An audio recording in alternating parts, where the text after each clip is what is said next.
কারণ মানুষের জীবনে শান্তি নষ্ট করার পিছনে জিন শয়তান এবং মানুষ শয়তান কাজ করে থাকে।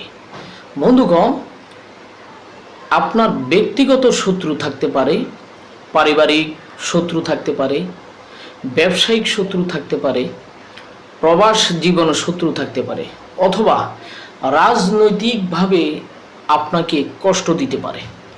এমন শত্রু যার সাথে মোকাবেলা করার মতো আপনার কোনো সামর্থ্য নেই, আপনি খুবই অসহায়, না পারছেন কাউকে বলতে, না পারছেন তার বিরুদ্ধে কোনো ব্যবস্থা নিতে, তাহলে আজকের আমলটি আপনার জন্য।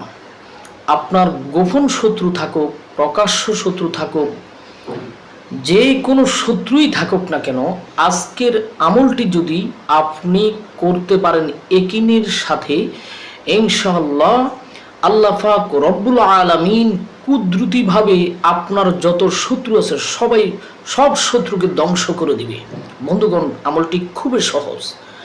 এশার নামাজের পরে আপনি ওই মুসল্লাতে বসে 11 বার দুরূদ শরীফ পাঠ করে কিবলামুখী হয়ে যদি হাদিসে বর্ণিত এই দোয়াটি 33 মিনিট পর্যন্ত যদি জিকির করতে পারেন, ইনশাআল্লাহ আপনি এইভাবে যদি 21 দিন পর্যন্ত আমল করতে পারেন, ইনশাআল্লাহ শত্রু নিস্তনাবুদ হয়ে যাবে, ধ্বংস হয়ে যাবে।